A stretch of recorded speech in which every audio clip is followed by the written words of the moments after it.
Hello बच्चों, कैसे हैं आप सब लोग। आई होप आप सब लोग अच्छे अच्छे कामों में व्यस्त होंगे और साथ में पढ़ाई भी कर रहे होंगे। आज प्यारे बच्चों मैट्राइसेज का लेक्चर नंबर 12 है। आज मैट्राइसेज का लास्ट लेक्चर रहेगा और पिछली क्लास में हमने मैट्राइसेज पर मिसलेनियस एक्सरसाइज पर क्वेश्चन नंबर 1 to 9 सॉल्व किए थे। आज उसी प्रोसेस को आगे बढ़ाते हुए क्वेश्चन नंबर 10 to लास्ट तक के सारे क्वेश्चन करेंगे और इसी एक्सरसाइज के पहले एग्जाम्पल नंबर 28 है। एग्जाम्पल नंबर 28 को भी सॉल्व करके देखेंगे। तो चलिए शुरू करते हैं क्वेश्चन नंबर 10। क्वेश्चन नंबर 10 आप लोगों के सामने हाजिर है और ऐसे क्वेश्चन देख करके बच्चे लोग घबरा जाते हैं, उनका सर चकराने लगता है। तो ऐसे क्वेश्चन देख करके आपका दिमाग खराब नहीं होना चाहिए। इनको बहुत आसानी से, आराम से, प्यार से पढ़ना है और समझने की कोशिश करना है। ऐसे क्वेश्चन आसान होते हैं। अगर क्वेश्चन समझ में आ जाए कि क्वेश्चन क्या बोल रहा है और हमें क्या करना है तो फिर क्वेश्चन में कोई दम नहीं है। तो देखिए क्वेश्चन नंबर 10 में क्या है, a manufacturer produces these products XYZ which he sells in two markets। एक मैन्युफैक्चरर है, मैन्युफैक्चरर का मतलब कोई कारखाना होगा और उस कारखाने में 3 प्रोडक्ट जो है प्रोड्यूस होते हैं, बनते हैं XYZ और इन्हें कितने 2 मार्केट में सेल किए जाते हैं। मान लीजिए ये 3 प्रोडक्ट अपने समझने के लिए हमने मान लिया ये पेंसिल है, पेंसिल X प्रोडक्ट, फिर Y प्रोडक्ट क्या इरेजर है, इरेजर, और फिर Z प्रोडक्ट शार्पनर है मान लीजिए। तो 3 प्रोडक्ट किसी कारखाने में बनाए जा रहे हैं। कौन कौन से, पेंसिल, इरेजर, शार्पनर XYZ, और इन्हें 2 मार्केट में सप्लाई किए जा रहे हैं। मार्केट फर्स्ट में, मार्केट सेकंड में। मार्केट फर्स्ट आप अपने एरिया का कोई भी ले लीजिए, मार्केट सेकंड भी अपने एरिया का कोई भी ले लीजिए। जैसे न्यू मार्केट हो गया और एमपी नगर हो गया। तो न्यू मार्केट और एमपी नगर में ये पेंसिल, इरेजर और शार्पनर सप्लाई किए जा रहे हैं, है ना। X मतलब पेंसिल, Y मतलब इरेजर और Z मतलब शार्पनर। तो ये 10,000 पेंसिल, 2,000 इरेजर और 18,000 शार्पनर ये फर्स्ट मार्केट में सप्लाई किए जा रहे हैं, बेचे जा रहे हैं। और सेकंड मार्केट में 6,000 पेंसिल, 20,000 इरेजर और 8,000 शार्पनर सप्लाई किए जा रहे हैं, सेल किए जा रहे हैं, है ना। तो if unit cell prices of X, Y and Z are ₹2.50, 1.50 and ₹1.00। इसका मतलब क्या है, यूनिट सेल प्राइसेज एक संख्या का, एक नग का, है ना, एक नग का प्राइस जो है, पेंसिल का प्राइस मतलब X का प्राइस 2.50 रुपीज है, एक पेंसिल 2.50 रुपीज की, एक इरेजर 1.50 रुपीज का, ₹1.5 का, और एक शार्पनर 1 रुपए का है। ठीक है, अच्छा फिर आगे क्या बोला है, find the total revenue in each market with the help of matrix algebra. हमें मैट्रिक्स अलजेब्रा का यूज करके टोटल रेवेन्यू ईच मार्केट में निकालना है। मार्केट फर्स्ट में टोटल रेवेन्यू क्या होगी, टोटल रेवेन्यू का मतलब टोटल सेलिंग प्राइस कितनी होगी, टोटल सेलिंग प्राइस। तो मार्केट फर्स्ट में टोटल सेलिंग प्राइस निकालना है। मार्केट फर्स्ट में total revenue, revenue means selling price, selling price. और मार्केट सेकंड में टोटल रेवेन्यू निकालना है।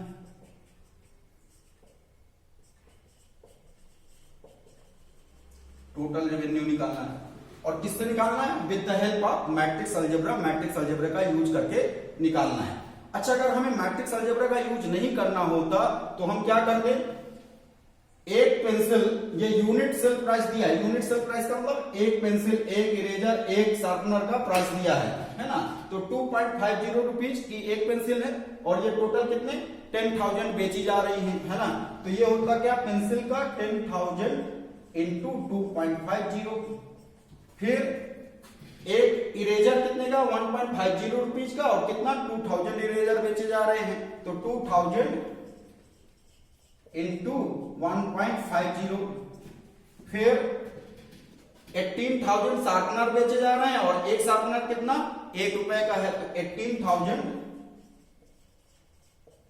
इंटू 1.00। ये करते तो अपने को मार्केट फर्स्ट में टोटल रेवेन्यू मिल जाता है। इनको सम कर देंगे, पेंसिल का कितने की बेची गई, इरेजर कितने का बेचा गया और शार्पनर कितने का बेचा गया, इन तीनों को सम कर देंगे तो यहां से हमें मार्केट फर्स्ट की रेवेन्यू मिल जाएगी। इसी तरीके से मार्केट सेकंड की रेवेन्यू निकालने के लिए क्या, 2.50 रुपीज की एक पेंसिल और 6000 बेची जा रही है, तो 6000 इंटू 2.50। फिर इरेजर 1.50 रुपीज का, और इरेजर कितने बेचे जा रहे हैं 20,000 इंटू 1.50 कर देंगे। फिर 8000 शार्पनर, और कितने रुपए का एक है 1 रुपीज का, तो 8000 इंटू 1 कर देंगे। तो इस तरीके से मार्केट सेकंड की हमें total revenue, total selling price मिल जाएगी। तो इसका मीनिंग यह हुआ कि इस क्वेश्चन में दो आंसर आने वाले हैं, मार्केट फर्स्ट की टोटल रेवेन्यू एक आंसर, और मार्केट सेकंड की टोटल रेवेन्यू दूसरा आंसर। तो मतलब यह हुआ कि इसमें जो प्रोडक्ट का मैट्रिक्स बनने वाला है वो 2/1 का बनने वाला है, 2/1 का मतलब जिसमें 2 रो होंगी और एक कॉलम होगा। अब इसी क्वेश्चन को मैट्रिक्स अलजेब्रा से कैसे करेंगे थोड़ा समझिएगा, सोचिए। तो अभी ए पार्ट करते हैं, फिर इसके बाद बी पार्ट करेंगे, स्पेस थोड़ा सा कम है तो ए पार्ट पहले कर लेते हैं, इसके बाद बी पार्ट करेंगे। अब ए पार्ट को मैट्रिक्स अलजेब्रा से कैसे करेंगे, अभी हमने देखा कि जो रिजल्ट हमें आने वाला है वो दो रिजल्ट आने वाले हैं, एक मार्केट फर्स्ट की रिवेन्यू सेलिंग प्राइस कितना होगा, और मार्केट सेकंड की रिवेन्यू मतलब सेलिंग प्राइस कितना होगा। तो इसमें जो प्रोडक्ट का फाइनल रिजल्ट आना चाहिए मैट्रिक्स अलजेब्रा में 2x1 का आना चाहिए, मतलब 2 रो होनी चाहिए और एक कॉलम होना चाहिए। तो इसका मीनिंग है कि रिजल्ट हमें 2x1 का मैट्रिक्स मिलना चाहिए। अब हमें समझना है ये 2x1 का कैसे मिलेगा। यहां पर जो प्रोडक्ट का मैट्रिक्स है उसका ऑर्डर कितना है 2x3 का, 2x3 का प्रोडक्ट्स का मैट्रिक्स, ठीक है, 2 रो है और 3 कॉलम है, ये प्रोडक्ट्स का मैट्रिक्स है। और इनकी यूनिट सेल प्राइस का 3x1 का 3x1 का 3 रो होंगी और एक कॉलम होंगे, है ना। ये किसका मैट्रिक्स है यूनिट सेल प्राइस का, यूनिट सेल प्राइस का।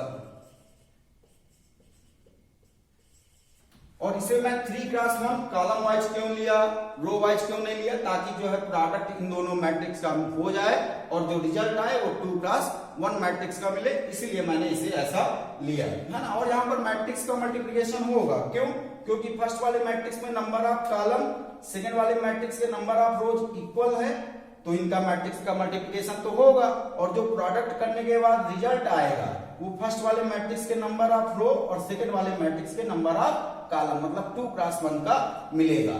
तो ये इसका बेसिक कॉन्सेप्ट है। और अब इस क्वेश्चन में कुछ भी दम नहीं रह गया, तो टोटल रेवेन्यू निकालना है, तो टोटल रेवेन्यू मार्केट फर्स्ट की आ जाएगी और मार्केट सेकंड की आ जाएगी। तो करके देखते हैं टोटल रेवेन्यू ए पार्ट, टोटल रेवेन्यू मतलब सेलिंग प्राइस, सेलिंग प्राइसेज, ये कैसे निकलेगा। प्रोडक्ट का मैट्रिक्स क्या है 10,000, 2,000, 18,000, फिर 6,000, 20,000 और 8,000। ये किसका कौन सा मैट्रिक्स है प्रोडक्ट्स का, ठीक है। टोटल रेवेन्यू सेलिंग प्राइस है, ये प्रोडक्ट्स का मैट्रिक्स हुआ। और यूनिट सेल मैट्रिक्स क्या होगा 2.50, 1.50, 1.00, ये है unit cell matrix, unit cell matrix. अब कुछ नहीं करना, इन दोनों का प्रोडक्ट कर देना है तो हमें टोटल रेवेन्यू वाला मैट्रिक्स मिल जाएगा। तो प्रोडक्ट करते हैं,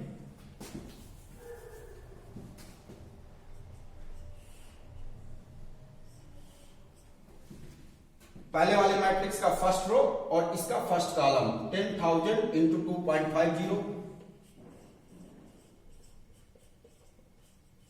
फिर 2,000 इंटू 1.50,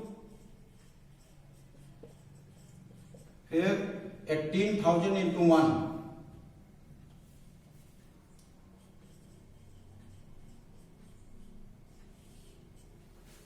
अब फर्स्ट मैट्रिक्स का सेकंड रो और इसका फर्स्ट कॉलम, तो 6,000 इंटू 2.50,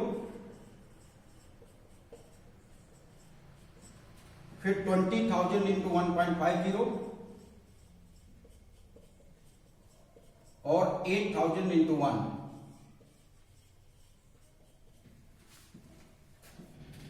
टू क्रॉस 3 का मैट्रिक्स, 3 क्रॉस 1 का मैट्रिक्स और प्रोडक्ट करने के बाद हमें मिलेगा 2 क्रॉस 1 का मैट्रिक्स। अब इन्हें सॉल्व कर लीजिए। तो ये डेसिमल से 2 जीरो गए, तो ये हो गया कितना 25,000। फिर ये डेसिमल गया, 2 जीरो गए, कितना 3,000। फिर 18,000, डेसिमल गया, 2 जीरो गए, 15,000 और ये डेसिमल 2 जीरो हटे, 30, फिर 30,000 और 8,000।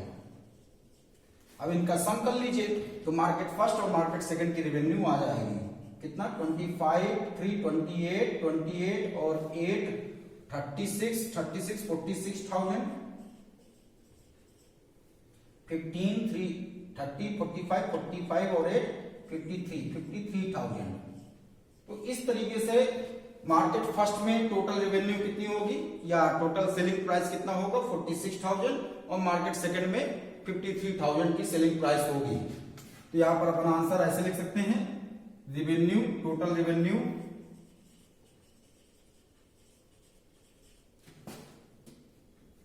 इन market first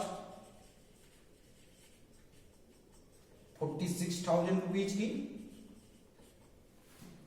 total revenue in market second 53,000 rupees की। ये आंसर हुआ। अब बी पार्ट देखते हैं। बी पार्ट में क्या है बच्चों, unit cost of the above 3 commodities. Commodities का मतलब प्रोडक्ट्स, जो ये प्रोडक्ट हैं XYZ, इन्हीं के लिए कमोडिटीज वर्ड यूज किया गया है, प्रोडक्ट्स। अब इसका मतलब क्या है कि unit cost of the 3 commodities are ₹2 150 पैसे रेस्पेक्टिवली। मतलब पेंसिल बनाने में, एक पेंसिल बनाने में 2 रुपए की लागत लग रही है और बेची कितने की जा रही थी 2.5 रुपए की। ए पार्ट में हमने देखा 2 रुपए की लागत लगी पेंसिल बनाने में और इसे सेलिंग की गई है 2.50 रुपीज, है ना। और इरेजर 1 रुपए का बन रहा है और बेचा जा रहा है 1.50 रुपए का।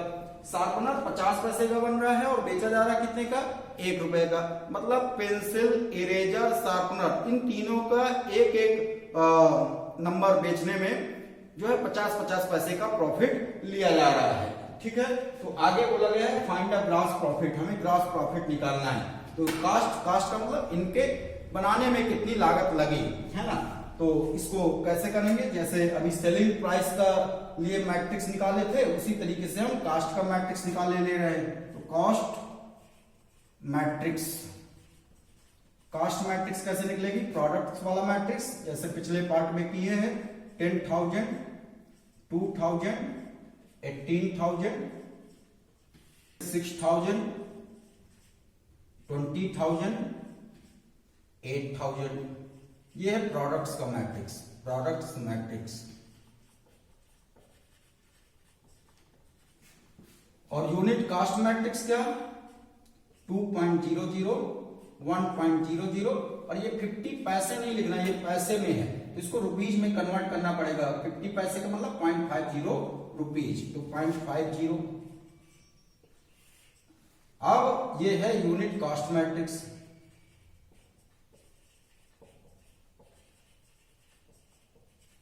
इन दोनों का प्रोडक्ट कर देंगे तो हमें मार्केट फर्स्ट में टोटल कितनी लागत लगेगी इन प्रोडक्ट्स को बनाने में और मार्केट सेकंड में इन प्रोडक्ट को बनाने में कितनी लागत लगेगी वो निकल करके आ जाएगा। तो इनका प्रोडक्ट करते हैं। 10,000 इंटू 2 20,000 प्लस 2,000 इंटू 1 2,000, फिर 18,000 इंटू 0.5 9,000,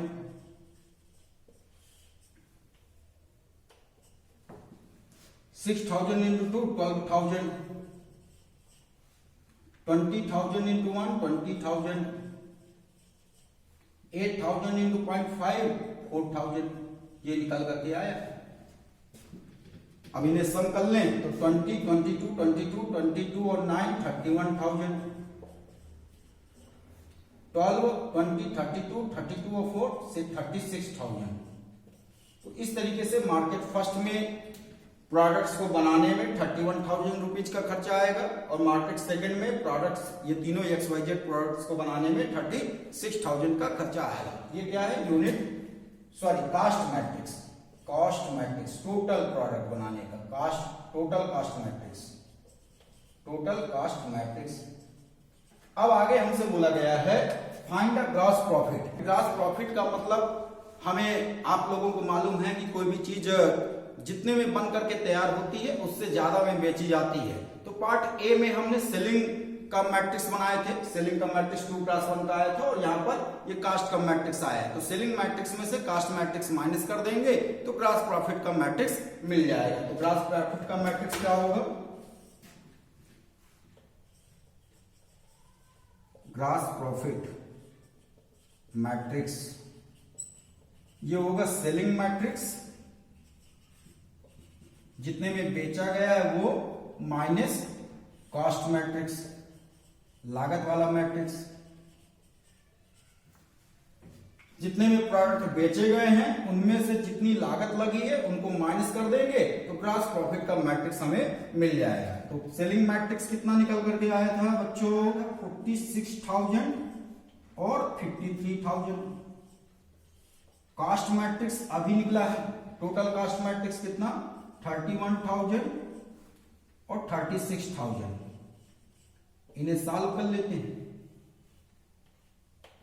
अब ये दो मैट्रिक्स का सब्ट्रैक्शन हो गया, दोनों का ऑर्डर सेम है 2x1, तो इनको सब्ट्रैक्ट किए जा सकते हैं और इनके करस्पॉन्डिंग एलिमेंट आपस में सब्ट्रैक्ट हो जाएंगे। तो कैसे? 46,000 में से 31,000 माइनस करेंगे तो ये आ जाएगा 15,000 और 53 माइनस 36 कितना? 17,000। तो इस तरीके से मार्केट फर्स्ट में टोटल ग्रॉस प्रॉफिट हमें 15,000 रुपीज का होगा और मार्केट सेकंड में टोटल ग्रॉस प्रॉफिट 17,000 रुपीज का होगा। तो आंसर क्या लिखेंगे? देयरफॉर ग्रॉस प्रॉफिट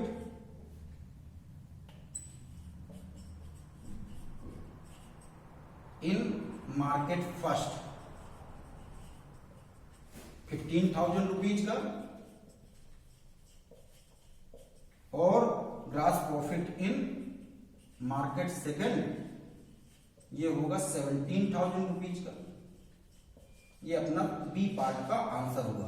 और इस तरीके से क्वेश्चन नंबर 10 कंप्लीट होता है।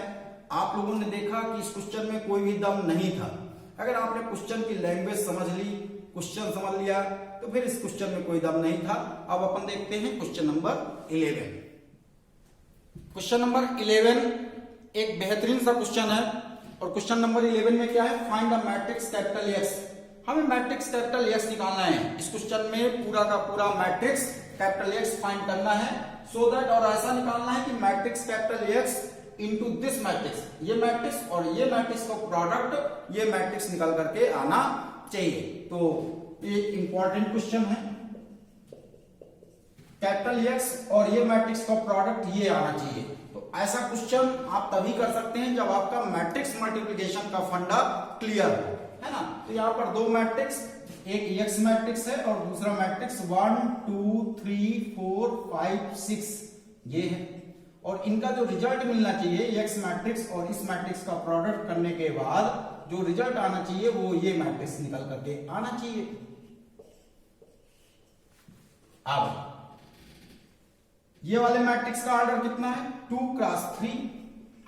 ये वाले मैट्रिक्स का ऑर्डर कितना है? 2x3, 2 रोज और 3 कॉलम्स है, इसमें भी और इसमें भी। अब इस मैट्रिक्स का पहले तो अपन को ऑर्डर देखना होगा कि इस मैट्रिक्स X का ऑर्डर क्या होगा। तो इस मैट्रिक्स और इस मैट्रिक्स का, पहले वाले मैट्रिक्स और दूसरे वाले मैट्रिक्स का प्रोडक्ट तभी पॉसिबल है जब पहले वाले मैट्रिक्स के कॉलम की संख्या दूसरे वाले मैट्रिक्स के रो की संख्या के इक्वल हो। तो दूसरे वाले मैट्रिक्स में रो कितने हैं? 2, तो इसका मतलब इसमें कॉलम कितने होंगे? 2। X मैट्रिक्स में नंबर ऑफ कॉलम्स 2 होंगे। Number of columns X matrix के और number of rose second matrix के इक्वल होने चाहिए। तो फर्स्ट मैट्रिक्स में कॉलम 2 होंगे और सेकंड मैट्रिक्स में रो 2 होंगे, तभी x और इस मैट्रिक्स का मल्टीप्लाई पॉसिबल होगा। अब प्रोडक्ट करने के बाद जो रिजल्ट आता है वो पहले वाले मैट्रिक्स के रो की संख्या और दूसरे वाले मैट्रिक्स के कॉलम की संख्या। तो यहाँ पर दूसरे वाले मैट्रिक्स में तो कॉलम 3 है, तो यहाँ पर प्रोडक्ट करने के बाद जो रिजल्ट आया उसमें भी कॉलम कितने 3 हैं, और प्रोडक्ट करने के बाद जो रिजल्ट आया उसमें रो की संख्या पहले वाले मैट्रिक्स के रो की संख्या के इक्वल होना चाहिए। तो प्रोडक्ट जो रिजल्ट आया है उसमें रो कितनी है 2, तो इस x मैट्रिक्स में भी 2 रोज होनी चाहिए। तो मतलब x मैट्रिक्स हमारा 2x2 ऑर्डर का होगा। फिर से समझिएगा, दो मैट्रिक्स x और ये मैट्रिक्स का प्रोडक्ट ये आना चाहिए। अब मैट्रिक्स का प्रोडक्ट तभी पॉसिबल है जब पहले वाले मैट्रिक्स के कॉलम की संख्या दूसरे वाले मैट्रिक्स के रो की संख्या के इक्वल हो। तो दूसरे वाले मैट्रिक्स में रो कितनी है 2 और कॉलम कितने हैं 3, है ना। तो इस x वाले मैट्रिक्स में भी कॉलम की संख्या 2 होगी, इसके कॉलम की संख्या और दूसरे वाले मैट्रिक्स के रो की संख्या इक्वल होनी चाहिए। तो यहां पर क्योंकि दूसरे वाले मैट्रिक्स में रो 2 है तो पहले वाले मैट्रिक्स में कॉलम भी 2 होंगे। समझ गए बच्चों, मतलब x मैट्रिक्स में कॉलम की संख्या हमें पता चल गई, कॉलम की संख्या कितनी 2 होगी।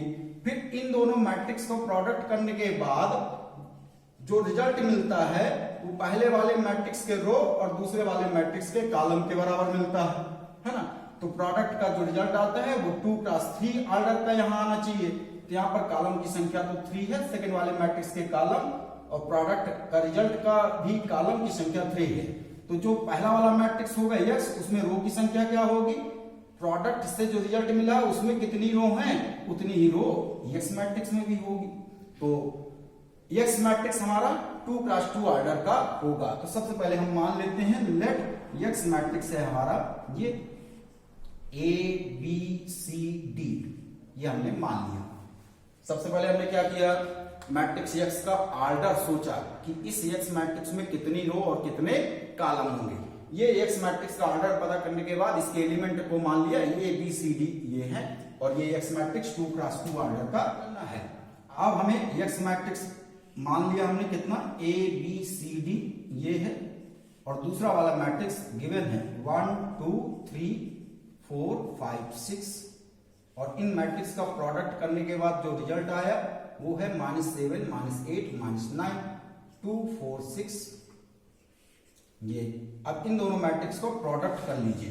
प्रोडक्ट कैसे, फर्स्ट रो इसका और इसका फर्स्ट कॉलम, फर्स्ट रो इसका फर्स्ट कॉलम तो A + 4B, फिर इसका फर्स्ट रो इसका सेकंड कॉलम तो 2A + 5B, 2A + 5B first row, और इसका थर्ड कॉलम तो 3A + 6B, 3A + 6B,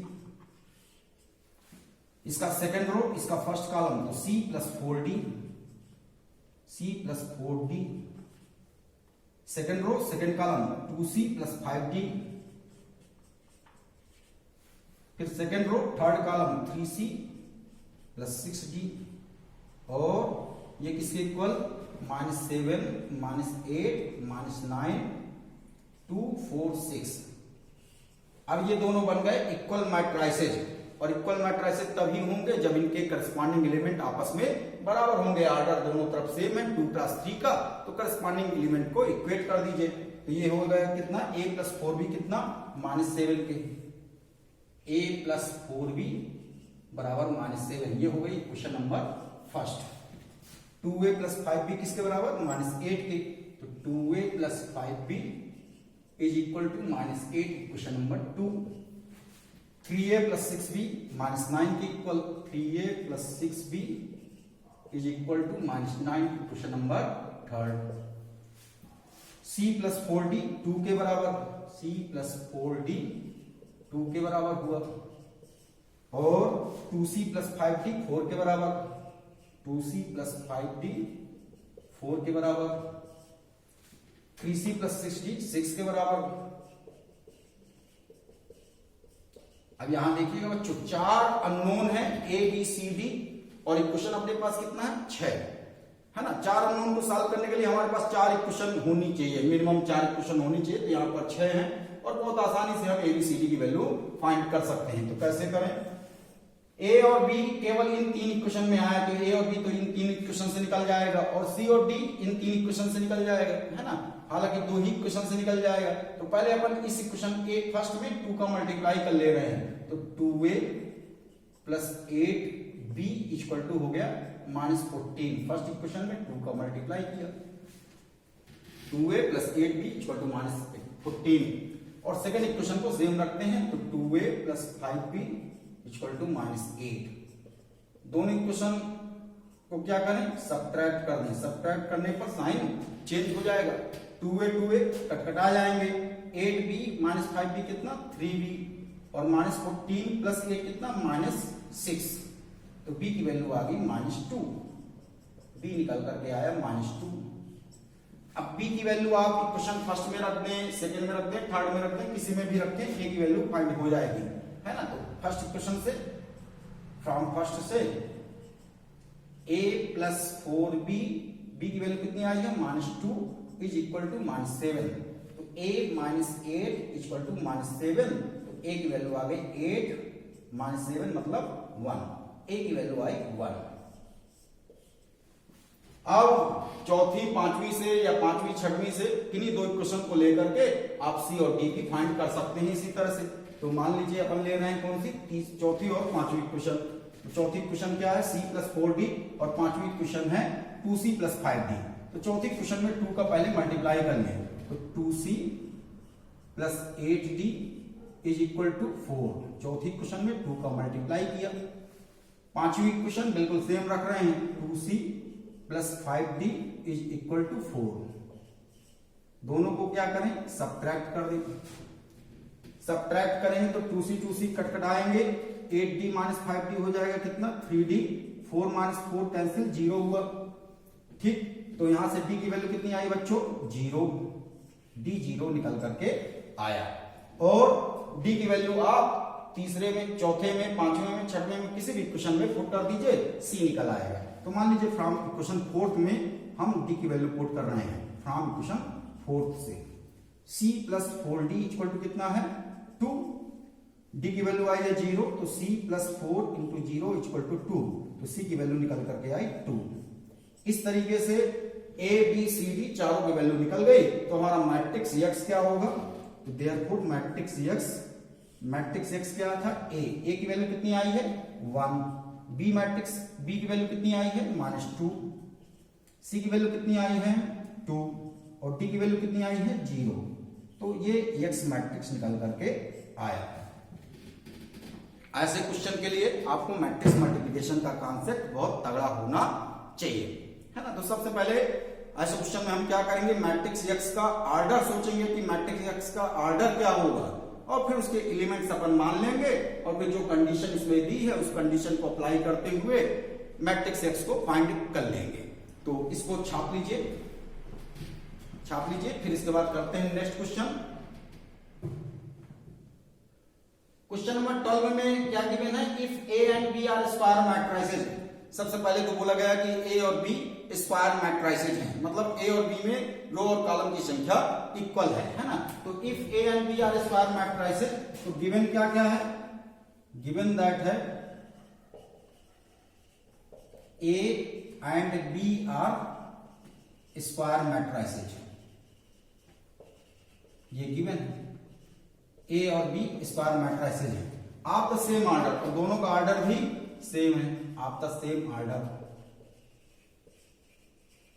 और ये a और b मैट्रिक्स ऐसे हैं कि a इंटू बी बराबर b इंटू ए है। मतलब जनरली ऐसा होता नहीं है कि मैट्रिक्स का मल्टीप्लिकेशन में a b equal to b a हो, है ना। तो लेकिन a और b मैट्रिक्स यहाँ पर ऐसे हैं कि a b equal to b a है। ये मैं नहीं बोल रहा हूं, ये क्वेश्चन बोल रहा है ना। तो ये a b बराबर b a है। दूसरा पॉइंट क्या दिया है, A B equal to B A. फिर बोला गया कि then prove by induction, mathematical induction का कॉन्सेप्ट का यूज करते हुए, जैसे हमने question number 1, question number 2, question number 3 किए थे, बिल्कुल उसी तरह से प्रिंसिपल ऑफ मैथमेटिकल इंडक्शन का यूज करते हुए हमें प्रूव करना है कि ए बी की पावर n बराबर बी की पावर n a प्रूव करना है ना। तो ये प्रूव करना है, प्रूव दैट ए बी की पावर n बराबर बी की पावर n a प्रूव करना है। फिर इसके बाद इसमें सेकेंड पार्ट भी है, प्रूव दैट ये भी प्रूव करना है for n belong to natural number, है ना, n small n natural number का सेट है, तो उसके लिए प्रूव करना। तो जैसे अपन ने पहला दूसरा तीसरा क्वेश्चन किए थे उसी के हिसाब से वैसे ही ये पार्ट को भी करते हैं। तो पहले अपन n इक्वल टू 1 के लिए प्रूव करेंगे। तो for n equal to 1, n equal to 1 के लिए यहाँ पर n की वैल्यू 1 रखिए, तो ab की पावर 1 बराबर b की पावर 1 a, तो ये हो गया ab बराबर ba। और ये क्वेश्चन में ऑलरेडी गिवन है कि a और b दो स्क्वायर मैट्रिसेस हैं जिनका ऑर्डर सेम है, और ये ऐसे हैं कि ab बराबर ba, तो मतलब n बराबर 1 के लिए हमारा गिवन स्टेटमेंट ट्रू है। तो देयरफॉर गिवन स्टेटमेंट, इस स्टेटमेंट को अपन माने ले रहे हैं Pn, तो therefore given statement is true for n equal to 1। अब हम नेक्स्ट स्टेप क्या रहता है, एज्यूम करते हैं कि दिया हुआ स्टेटमेंट n बराबर k के लिए ट्रू है ना। तो let us assume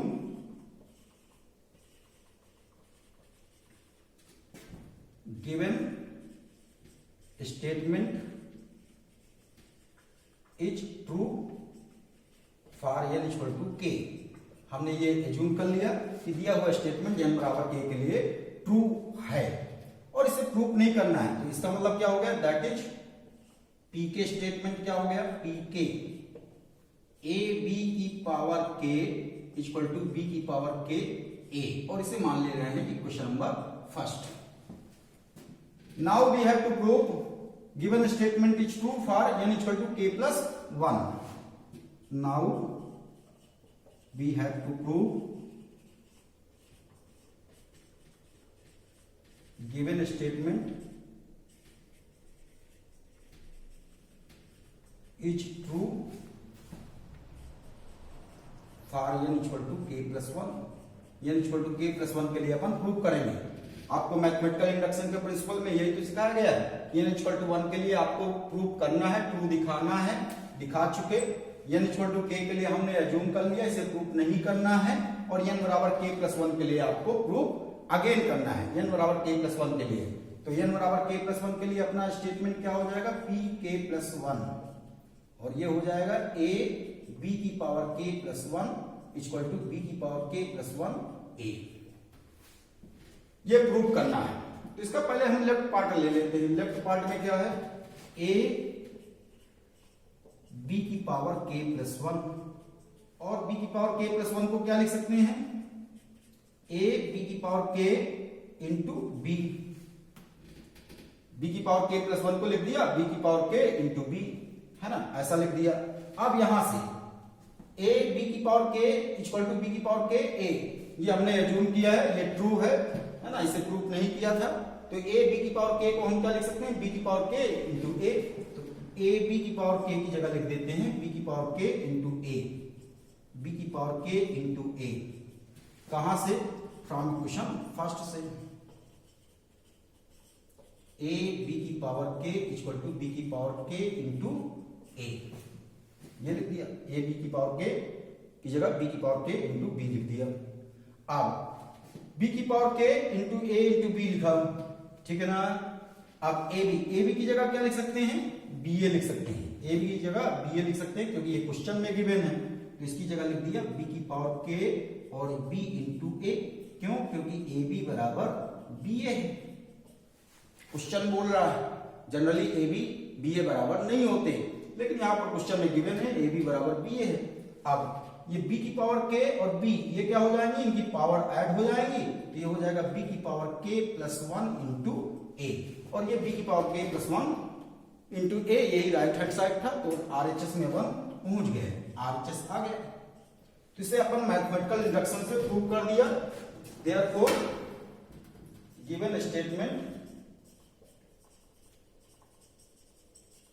is true for n equal to k plus 1।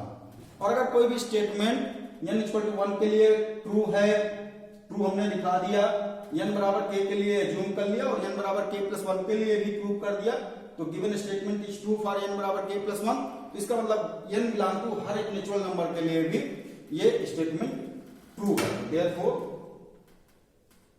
A B की power A sorry A B की पावर एन बराबर बी की power N into A for N belong to all natural number. तो ये prove हो गया। इसी तरीके से इसका नेक्स्ट पार्ट भी करते हैं, पहले इसको आप छाप लीजिए फिर नेक्स्ट पार्ट करते हैं। अब इसी क्वेश्चन में आगे क्या है, further prove that A B की पावर एन बराबर ए की पावर एन बी की पावर एन, है ना। तो अब हमें प्रूव करना है, प्रूव दैट ए बी की power n whole power n is equal to A की पावर एन बी की power n for all n belong to natural number. N यहाँ पर नेचुरल नंबर सेट का एलिमेंट है, तो सारे नेचुरल नंबर के सेट के लिए ये प्रूव करना है। तो इस स्टेटमेंट को अगेन फिर से Pn मान लिया, Pn, और जैसे पहले अभी किए n बराबर 1 के लिए अपन ट्रू दिखाएंगे for n equal to 1, n equal to 1 के लिए, तो यहां पर n की वैल्यू 1 रखिए। तो P1 स्टेटमेंट हो जाएगा हमारा ए बी की पावर 1 ए की पावर 1 बी की पावर 1। इसका मीनिंग हो गया A B equal to A B, A B और ए बी बराबर होते हैं तो इसमें कोई प्रॉब्लम नहीं है। तो n इक्वल टू 1 के लिए ये स्टेटमेंट ट्रू है। तो therefore given statement is true for n equal to 1। n equal to 1 के लिए हमने प्रूव कर दिया। अब n इक्वल टू k के लिए अपन एज्यूम करेंगे, तो let us assume given statement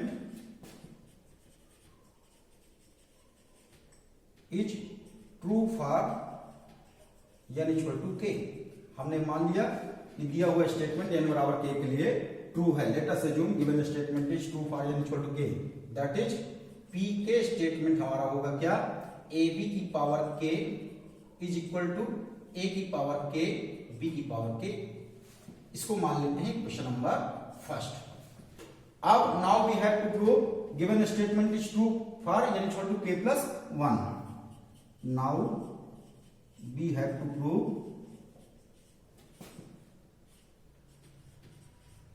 given statement is true for n equal to k plus 1। तो pk plus 1 स्टेटमेंट क्या हो जाएगा, ab की power k plus 1 equal to A की पावर k प्लस 1 बी की पावर k प्लस 1। जहां पर small l लिखा है वहां पर अपन ने k प्लस 1 पुट कर दिया। अब इसका LHS पार्ट लेते हैं, LHS। LHS में क्या है, ए बी की power k plus 1। A B की पावर k प्लस 1 को क्या लिख सकते हैं बच्चों, ए बी की power k into A B लिख सकते हैं। बोलो बच्चों, लिख सकते हैं x की power m plus n, x की पावर m इंटू x की पावर n, है ना। तो ए बी की पावर k प्लस 1 को लिख दिया, ए बी की power k into A B, और ए बी की पावर k को लिख सकते हैं a की पावर k b की पावर k। इसको लिख दिया a की पावर k b की power k into A B. कैसे कैसे लिखा, क्यों, क्योंकि ए बी की power k whole power k a की पावर k b की पावर k है। फ्रॉम क्वेश्चन फर्स्ट से यहां तक पहुंच गए। अब इसे देखिएगा और आराम से a की पावर k b की पावर k a b लिख सकते हैं। अब यहां पर b की पावर k इंटू a, अभी हमने प्रूव किया था, b की पावर k इंटू a, ये क्या लिख सकते हैं, a b की पावर k। पहले वाले पार्ट से b की पावर k इंटू a को लिख सकते हैं a b की पावर k। तो यहां पर b की पावर k इंटू a, इसकी जगह क्या आप कर दें, a b की पावर k, है ना। तो ये हो गया क्या, a की पावर k, और ये हो गया a b की पावर k। इसकी जगह लिख दिया a b की पावर k। फिर b कहां से, पार्ट फर्स्ट में हमने यही देखा है कि a b की power n equal to b की पावर n इंटू a है, मतलब a b की power k equal to b की पावर k इंटू a है। तो b की पावर k, a की जगह क्या लिख दिया, a b की पावर k। अब a की पावर k इंटू a, इसको क्या लिख लेंगे, पावर जुड़ जाएगी तो a की पावर k प्लस 1, और यहाँ b की पावर k इंटू b को क्या लिख लेंगे, b की पावर k प्लस 1, और ये pk प्लस 1 स्टेटमेंट का राइट हैंड साइड हमारा यही था, a की पावर k प्लस 1 b की पावर k प्लस 1, तो ये RHS आ गया। तो इसका मतलब क्या हुआ, therefore given statement is true for n equal to k plus 1, मतलब दिया हुआ स्टेटमेंट n बराबर k प्लस 1 के लिए ट्रू है। तो therefore given statement is true for n equal to k plus 1। और फाइनली हम ये पाए कि ये स्टेटमेंट n बराबर 1 के लिए ट्रू है, n बराबर k के लिए हमने एज्यूम कर लिया, n बराबर k प्लस 1 के लिए भी प्रूव कर दिए। तो दिया हुआ statement n belong to all natural number के लिए ये प्रूफ है, हो गया है ना। तो ऑल नेचुरल नंबर के लिए प्रूफ हो गया। तो देयरफॉर ab की whole power n equal to a की पावर n b की power n for all n belong to natural number set, ये प्रूफ हो गया। अब नेक्स्ट क्वेश्चन हमारे ऑब्जेक्टिव क्वेश्चन है, क्वेश्चन नंबर 13, 14, 15 ऑब्जेक्टिव क्वेश्चन है, उनको करते हैं। उसके पहले आप इसको नोट कर लीजिए। क्वेश्चन नंबर 13 एक ऑब्जेक्टिव क्वेश्चन है। क्वेश्चन नंबर 13 में क्या है कि मैट्रिक्स ए ये गिवन है और बोला गया कि मैट्रिक्स ए ऐसा है कि ये इस इक्वेशन को सेटिस्फाइड कर रहा है, सच दैट ऐसा है ए स्क्वायर इक्वल टू आई है, आई का मतलब यूनिट मैट्रिक्स है। तो ए स्क्वायर इक्वल टू आई है, तो हमें ये बोला गया है कि ये चारों में से कौन सा ऑप्शन सही होगा। तो क्वेश्चन में मैट्रिक्स ए गिवन है, करते हैं, देखते हैं कौन सा ऑप्शन सही होगा। A square equal to I given है और ए स्क्वायर क्या होगा, ए इंटू ए स्क्वायर को लिखेंगे ए इंटू ए मैट्रिक्स ऑलरेडी क्वेश्चन में गिवन है, alpha beta gamma minus alpha. फिर सेकंड मैट्रिक्स ए ही है, alpha beta gamma minus alpha, और आई यूनिट मैट्रिक्स होगा 2/2 का, है ना। तो 1 0 0 1। अब इन दोनों का प्रोडक्ट कर ले रहे हैं, तो alpha into alpha, alpha square, फिर beta into gamma, beta gamma. पहले वाले मैट्रिक्स का फर्स्ट रो और सेकंड वाले मैट्रिक्स का फर्स्ट कॉलम, मैट्रिक्स का प्रोडक्ट आपको सिखाया जा चुका है। फर्स्ट रो इसका और इसका सेकंड कॉलम, तो alpha beta minus beta alpha, alpha beta minus beta alpha. फिर सेकंड रो और इसका first column, alpha gamma minus alpha gamma, alpha gamma minus gamma alpha. फिर सेकंड रो सेकंड कॉलम, तो gamma beta और plus gamma beta, second row और second column gamma beta और plus alpha square. ये हो गया कितना 1 0 0 1। अल्फा बीटा से beta alpha cancel, gamma alpha से अल्फा गामा कैंसिल, ये हो गया कितना अल्फा स्क्वायर प्लस बीटा 0, ये 0, और alpha square plus beta gamma, इसे भी लिख सकते हैं beta gamma, gamma beta plus alpha square को लिख सकते हैं alpha square plus beta gamma, और ये हो गया कितना 1 0 0 1। अब ये दो इक्वल मैट्रिसेस बन गए, तो इनके करस्पॉन्डिंग एलिमेंट आपस में बराबर होंगे, तो alpha square plus beta gamma आ गया 1, alpha square plus beta gamma आ गया 1। तो देखिए इसमें से कौन सा सही है, alpha square plus beta gamma, इसको 1 को इधर ले जाओगे तो -1 आएगा, तो ऑप्शन ए गलत है। फिर 1 अल्फा स्क्वायर को इधर ले आएंगे तो 1 माइनस अल्फा स्क्वायर बराबर बीटा गामा आएगा, तो ये भी गलत है। अगर यहाँ पर अल्फा स्क्वायर को इधर ले जाएंगे तो ये होगा 1 minus alpha square minus beta gamma, यहाँ पर प्लस बीटा गामा है, तो ऑप्शन बी करेक्ट नहीं है।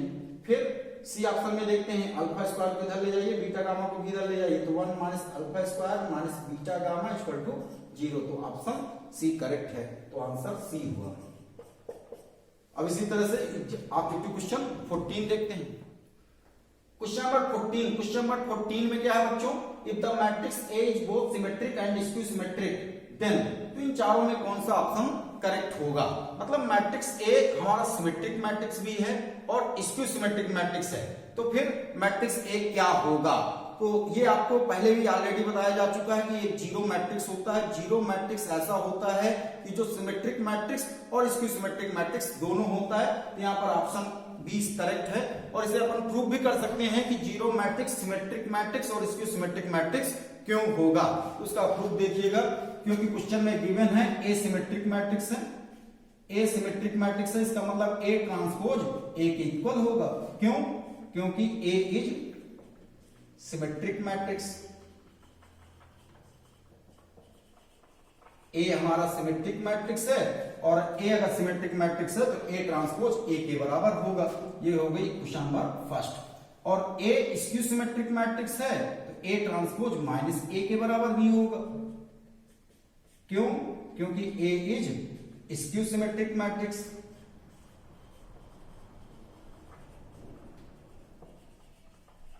Skew symmetric matrix. अब ए ट्रांसपोज माइनस ए के बराबर है, तो ए ट्रांसपोज की जगह मैं ए पुट कर सकता हूं पहली इक्वेशन से। तो इक्वेशन फर्स्ट से ए ट्रांसपोज की जगह ए पुट कर दिया, तो ए इक्वल टू हो गया माइनस ए, है ना। तो क्यों? क्योंकि ए ट्रांसपोज बराबर ए है, तो यहां इक्वेशन नंबर 2 में ए ट्रांसपोज की जगह ए पुट कर दिया। अब इस ए को इधर ले जाइए, तो ए प्लस ए इक्वल टू हो गया 0, है ना। ए प्लस ए मतलब 2a, 2a इक्वल टू हो गया 0, मतलब ए मैट्रिक्स आ गया जीरो मैट्रिक्स। जीरो बोले या ओ बोले, है ना। तो ये ए मैट्रिक्स आ गया हमारा क्या? Zero matrix. तो ऑप्शन कौन सा? बी करेक्ट है। तो therefore A is zero matrix. और ए कैसा है? सिमेट्रिक मैट्रिक्स भी है और स्क्यू सिमेट्रिक मैट्रिक्स भी है। तो आंसर ये बी करेक्ट है। अब मिसलेनियस एक्सरसाइज का लास्ट क्वेश्चन करते हैं, क्वेश्चन नंबर 15। क्वेश्चन नंबर 15 में क्या है? Matrix A is a square matrix. Matrix A हमारा स्क्वायर मैट्रिक्स है और ऐसा है कि ए स्क्वायर इक्वल टू ए है। तो गिवन दैट है ए इज स्क्वायर मैट्रिक्स। ए पहली बात तो स्क्वायर मैट्रिक्स है, और ये ऐसा है कि ए स्क्वायर इक्वल टू ए है, और बोला गया है कि इसकी वैल्यू क्या होगी, है ना। हमें ये इवेलुएट करना है। आई प्लस ए का होल क्यूब माइनस 7a, ये किसके बराबर होगा? ये फाइंड करना है। ऑप्शन ए करेक्ट है, बी करेक्ट है, सी करेक्ट है, डी करेक्ट है, ये देखना है। तो यहां पर सबसे पहले तो लगेगा ए प्लस बी का whole cube. A plus B का होल क्यूब क्या होगा बच्चों? ये आपको सीधे याद होना चाहिए, A cube plus B cube plus 3a square B plus 3ab square. तो इस फार्मूले से a प्लस बी का होल क्यूब के फार्मूले से हम इसे लिख सकते हैं i का होल क्यूब प्लस a का whole cube plus 3i square a plus 3ia square. i का cube plus a cube plus 3a cube plus b cube plus 3a square b plus 3ab square, है ना। तो minus 7a ये लिखा। अब यहां पर आई क्यूब है, यूनिट मैट्रिक्स का क्यूब। तो यूनिट मैट्रिक्स के क्यूब को क्या लिख सकते हैं? Unit matrix. जैसे संख्याओं में बच्चों 1 होता है, उसी तरह से मैट्रिक्स में यूनिट मैट्रिक्स होता है। यूनिट मैट्रिक्स की पावर 2 हो, यूनिट मैट्रिक्स की पावर 3 हो, वो यूनिट मैट्रिक्स ही निकल करके आएगा। और इसे आप चेक भी कर सकते हैं, 2x2 का या 3x3 का यूनिट मैट्रिक्स लीजिए और उसकी कोई भी पावर निकालिए, वो सॉल्व करने पर यूनिट मैट्रिक्स आएगा, है ना। तो आई क्यूब को आई लिख लिया। क्यों? क्योंकि आई क्यूब आई के इक्वल होगा। ए क्यूब को लिख सकते हैं ए स्क्वायर इंटू ए, है ना। तो आई स्क्वायर की जगह फिर से अगेन कितना? आई लिख लिया। आई स्क्वायर की जगह आई भी लिखा है। फिर 3i और ए स्क्वायर की जगह रख लें ए। ए स्क्वायर बराबर ए ऑलरेडी क्वेश्चन में गिवन है। तो आई क्यूब की जगह आई लिखा, यूनिट मैट्रिक्स की कोई भी पावर हो यूनिट मैट्रिक्स आएगा। ए क्यूब की जगह ए स्क्वायर इंटू ए लिखा, आई स्क्वायर की जगह अगेन आई लिखा और ए स्क्वायर की जगह ए लिखा। ये क्वेश्चन में गिवन है, ए स्क्वायर इक्वल टू ए। फिर माइनस 7a, है ना। अब ए स्क्वायर की जगह फिर से अगेन यहां पर ए लिखे ले रहे हैं, आई प्लस ए इंटू ए। इस ए स्क्वायर की जगह ए लिखा, क्वेश्चन में गिवन है ना। फिर a इंटू आई, इसकी जगह क्या लिख लें? a लिख लिया 3a plus 3a minus 7a। क्यों? क्योंकि a इंटू आई या i इंटू a ये होता है a मैट्रिक्स से। तो ये आ गया कितना? i plus a square a into a square हो गया, और 3a प्लस 3a 6a और 6a माइनस 7a कितना? माइनस a की। और a स्क्वायर की जगह अब क्या पुट कर दें? a। तो i plus a minus a, क्यों? क्योंकि ए स्क्वायर बराबर ए क्वेश्चन में गिवन है। अब ए कैंसिल हो जाएंगे तो ये हो गया कितना, आई यूनिट मैट्रिक्स निकल करके आया, मतलब ये इवेल्युएट करने पर निकल करके आया कितना, unit matrix. Option C correct है, आंसर सी। तो इसको नोट कर लीजिए और ये ऑप्शन सी करेक्ट है ना। इस तरीके से हमारी एनसीईआरटी बुक का चैप्टर नंबर 3 मैट्रिसेस का मिसलेनियस वाली एक्सरसाइज कंप्लीट होती है।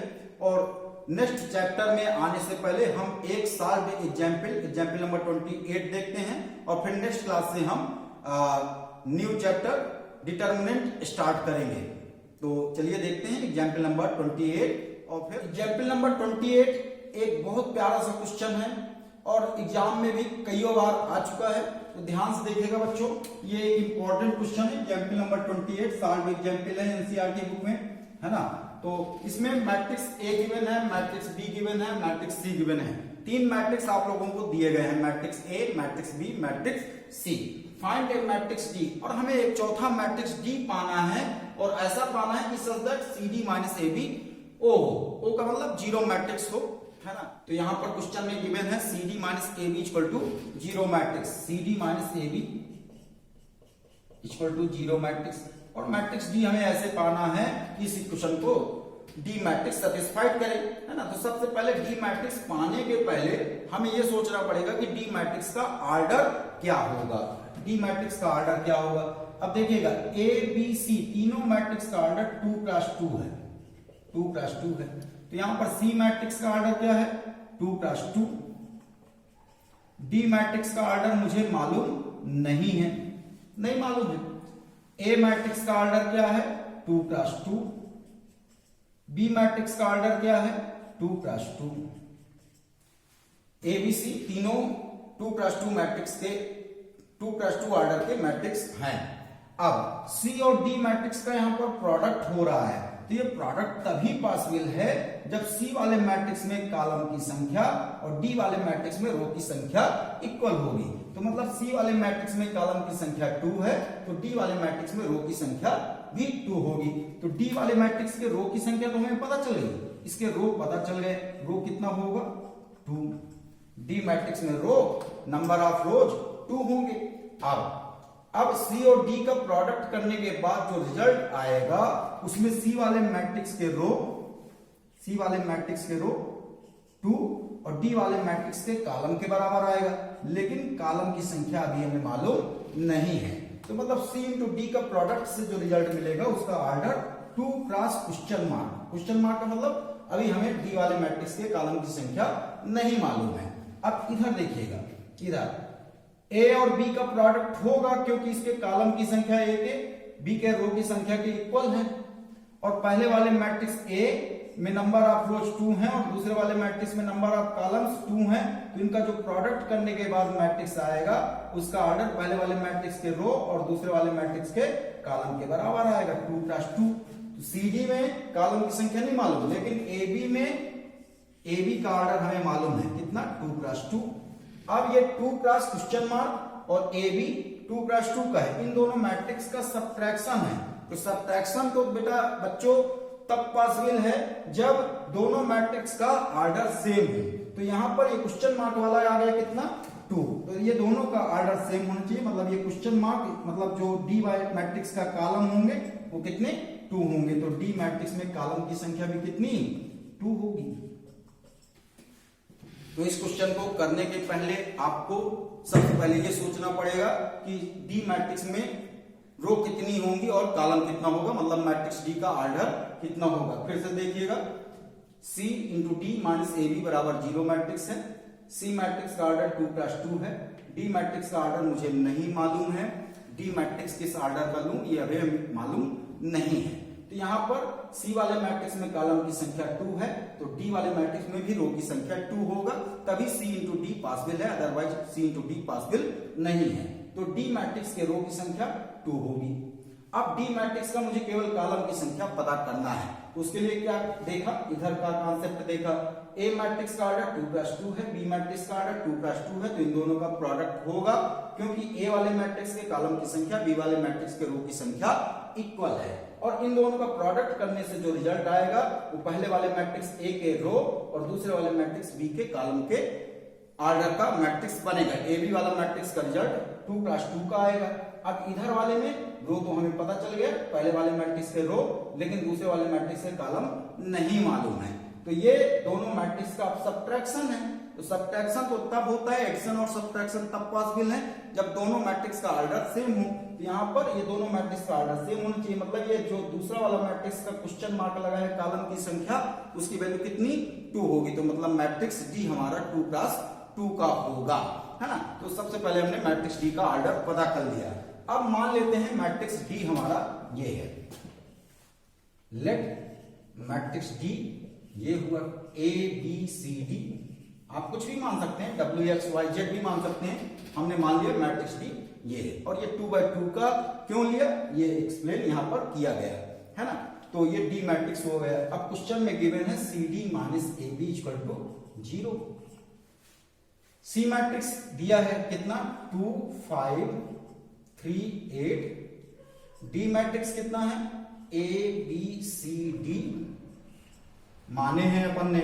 फिर ए मैट्रिक्स क्या है 2 -1 3 4, और बी मैट्रिक्स क्या है 5 2 7 4, और इधर 0 है तो ये 0।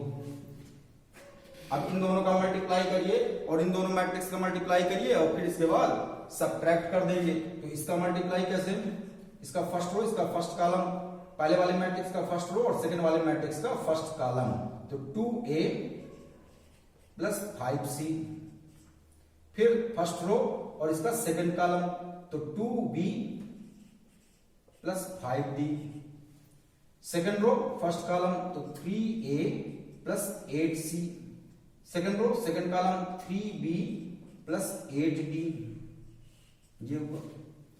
इन दोनों का मैट्रिक्स का भी मल्टीप्लाई कर लेते हैं, तो 2 × 5 10 -1 × 7 -7। फर्स्ट रो इसका सेकंड कॉलम 2 × 2 4 -4। फिर 3 × 5 15 plus 28। Second row second column 6 plus 16 और इक्वल टू 0 मैट्रिक्स। तो ये हो गया बच्चों कितना 2a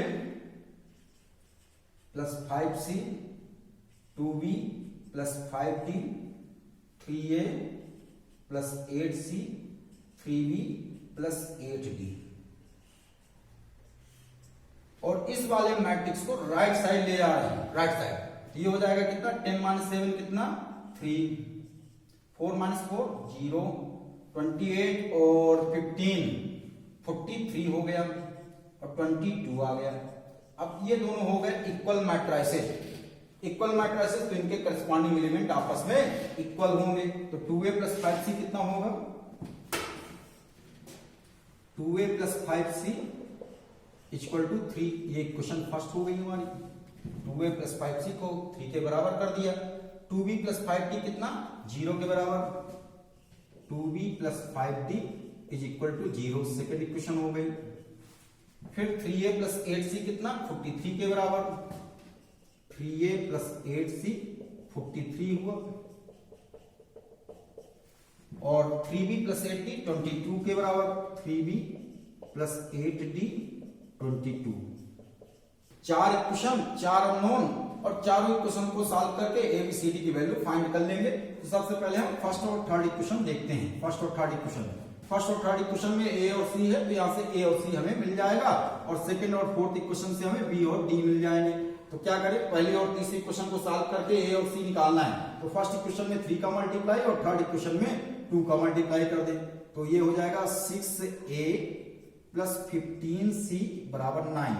फर्स्ट इक्वेशन में 3 का मल्टीप्लाई कर दिया, 6a plus 15c equal to 9। और थर्ड इक्वेशन में कितना 2 का मल्टीप्लाई कर दीजिए, तो 6a plus 16c equal to 86। Third equation में 2 का मल्टीप्लाई, और दोनों को सब्ट्रैक्ट कर दिया।